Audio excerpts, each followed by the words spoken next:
pre-ordering day one. I honestly, I've been told that's kind of like a prestige thing. So you go around saying that it's peer pressure. It's peer pressure in the community. That's absurd. It's peer pressure in the community. So I'm gonna play advocate here, and I'm gonna if I don't know if you can see the screen, but I'm gonna educate the Hot Toys Star Wars collectors out there that are watching this video. The poor historical track record of Star Wars 2-packs. And I want you to look at the screen. So Star Wars 2-packs typically will not sell out. In fact, if anything, they tend to sit and collect some dust. All right.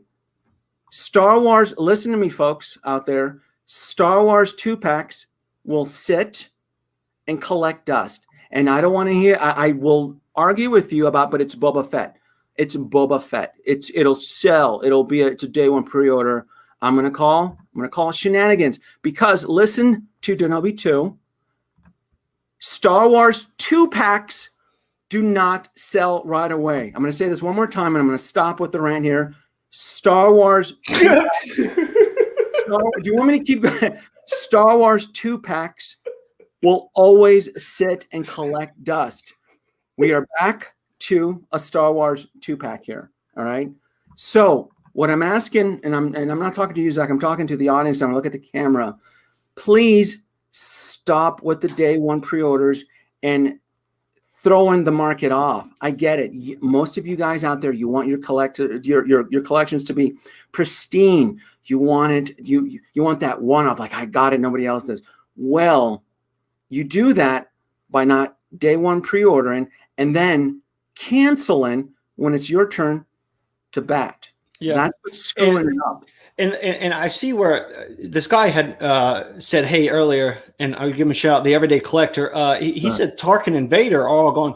But hey, they're all gone and they're highly sought after. But that figure sat on the shelf for quite some time. It did. And that was before they started just they started just ordering these things like wild men, where they're they used to put an order in for, maybe 2,000, 3,000 figures. Now they're putting in orders at 6,000, 7,000 because, well, we can do that because everyone's just grateful that we're doing it. Yes. You see, I'm still hung up on that, Denobi.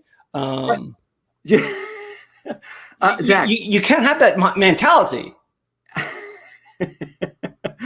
Let me really quick. I need to because I've been wanting to comment on this guy's video because I found it funny. I was like, his channel is called The Everyday Collector, and I saw a review he made of the Godfather figure that I would highly recommend anyone checking out. But it's like, it's kind of contracts. The Everyday Collector, but yet you're reviewing one of the most expensive Hot Toy figures ever, because the Godfather is one of the rarest ones on there. It is. Yes. So, that's not really everyday collector, more like, the 1% collector. The Everyday Collector, Tarkin and Vader all gone. Tarkin is actually worth a pretty penny. And why is that, Zach? Why would Tarkin increase in value? Because nobody decided to pre-order him. Yeah. And he's a one-off. How many Vaders do you need? Yeah. So Tarkin was not a highly sought character during the pre-order phase, so they made a small batch. And the single figure pack sold out, almost immediately. And then people waited because they're like, well, I don't want to spend $490 or $400 whatever on a 2-pack just for one figure. And then whenever people started wanting, them and the hype got up, then people were like, okay, let me just buy the 2-pack and get it over with. So that's why ultimately why the 2-pack sold out. But dude, there's no logical reason to pre-order really anything day one, especially if it's because you're afraid it's going to sell out.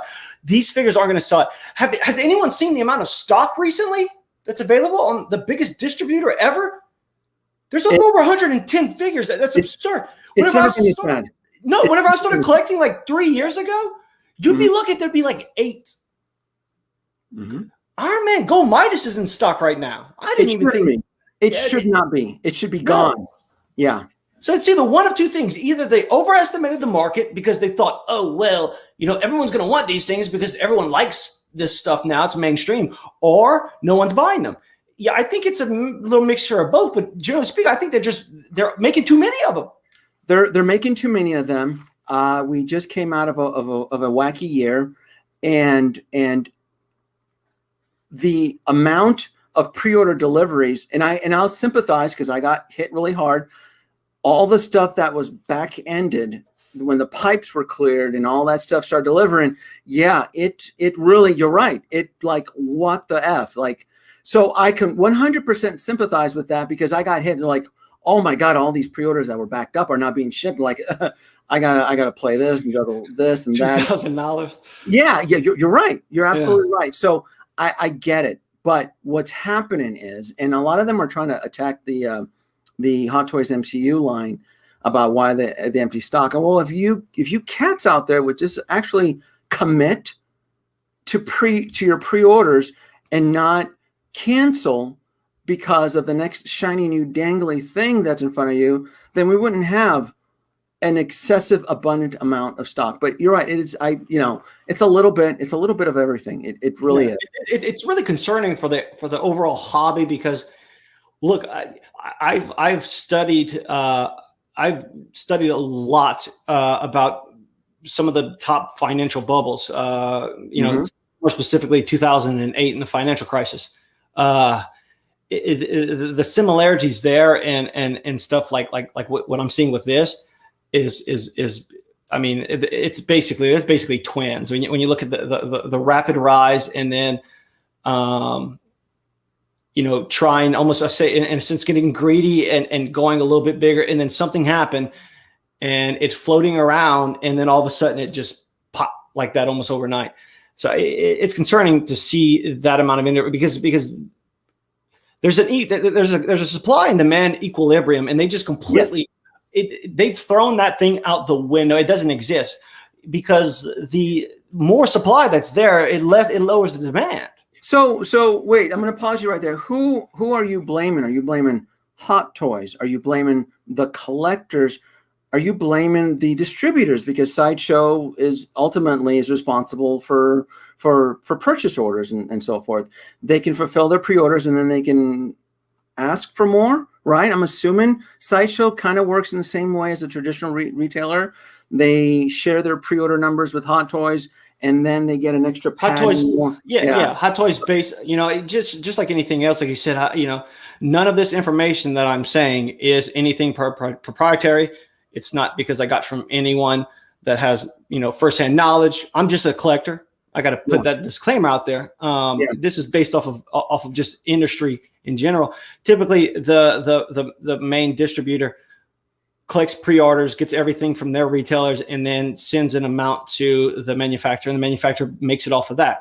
I wouldn't blame Hot Toys. Okay, that's what Hot Toys. Yeah, Hot Toys is.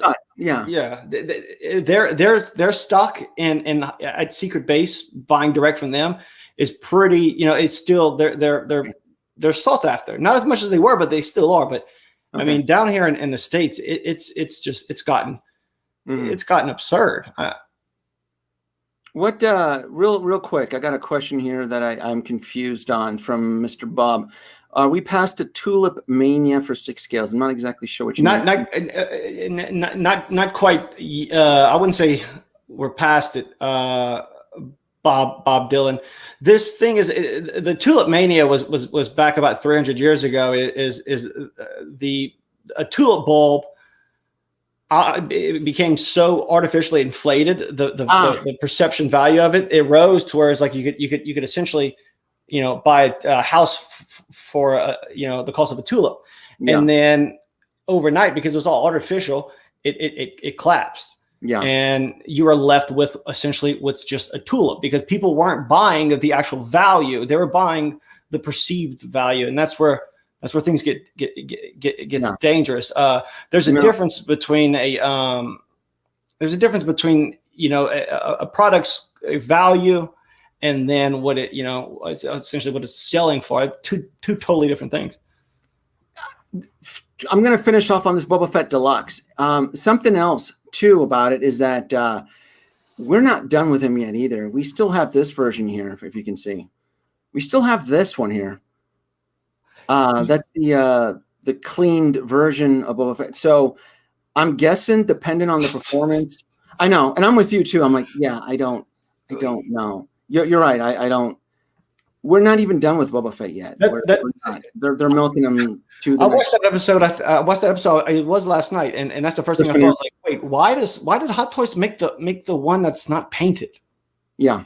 I mean, it looks cooler, I think, but well, I'm sure it'll be like a Toy Fair exclusive, right? It'll be something that they're gonna probably so or something.